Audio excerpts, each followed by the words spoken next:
সমুদ্রের বুক চিরে তিনটি স্পিডবোট প্রচণ্ড গতিতে এগিয়ে যাচ্ছে। ঢেউ ভেঙে সামনের দিকে ছুটে চলা প্রতিটি বোটে বসে আছে ইরানের স্পেশাল মেরিন কমান্ডো ইউনিটের সদস্যরা। সবার দৃষ্টি স্থির দূরে থাকা এক বিশাল জাহাজের দিকে।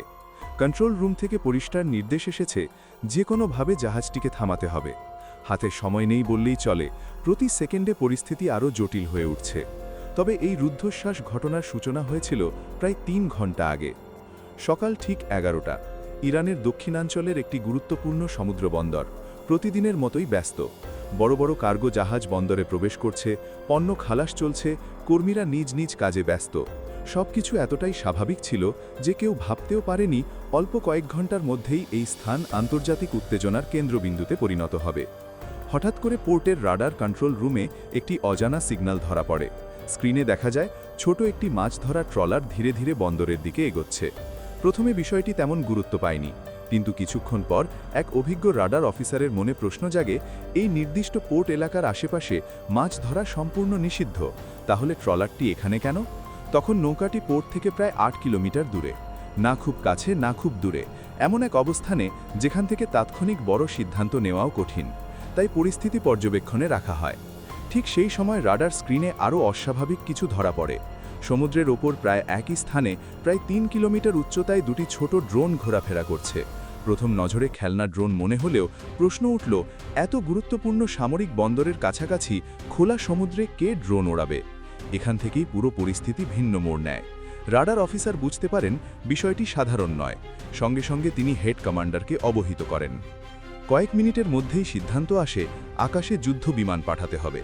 ইরানের বুশেহার এয়ারবেস থেকে সঙ্গে সঙ্গে দুটি মাল্টি রোল ফাইটার জেট উড্ডয়ন করে। এগুলি ছিল ইরানের বহুল পরিচিত F-4 টমক্যাট। একসময় এই যুদ্ধ বিমান ছিল আমেরিকার অন্যতম শক্তিশালী ফাইটার জেট। বহু বছর আগে ইরান এগুলো সংগ্রহ করে এবং সময়ের সাথে আপডেট করে ব্যবহার করছে। F-4 মূলত দীর্ঘ দূরত্বের মিশনের জন্য তৈরি এবং ঘণ্টায় প্রায় 2400 কিলোমিটার গতিতে উড়তে সক্ষম। দুটি F-4 খুব অল্প সময়ের মধ্যেই সন্দেহজনক এলাকায় পৌঁছে যায়, কিন্তু সেখানে গিয়ে তারা যা দেখে তাতে বিস্মিত হয়।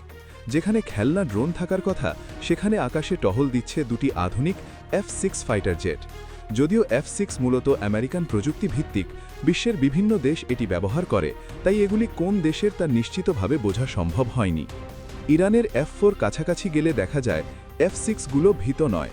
প্রযুক্তিগতভাবে এগুলি অনেক দিক থেকেই ইরানের পুরনো F-4 এর চেয়ে অগ্রসর। পরিস্থিতি বিবেচনায় ইরানি পাইলটরা সরাসরি সংঘর্ষে না গিয়ে কিছুক্ষণ পর্যবেক্ষণের পর ফিরে আসে।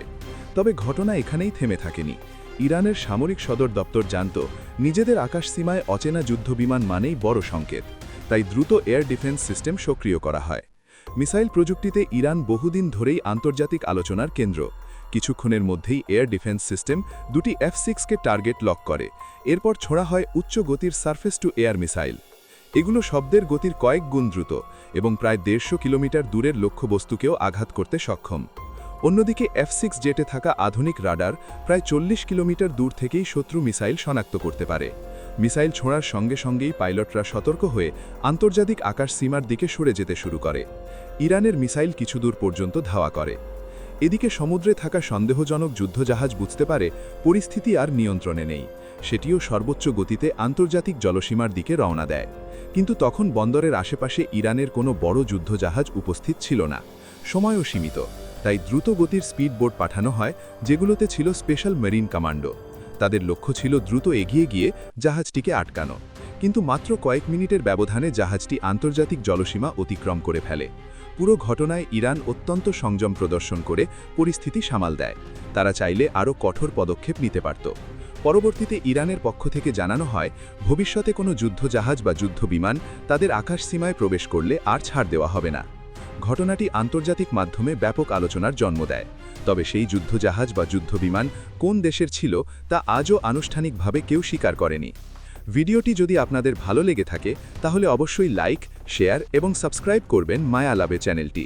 ধন্যবাদ সবাইকে দেখার জন্য।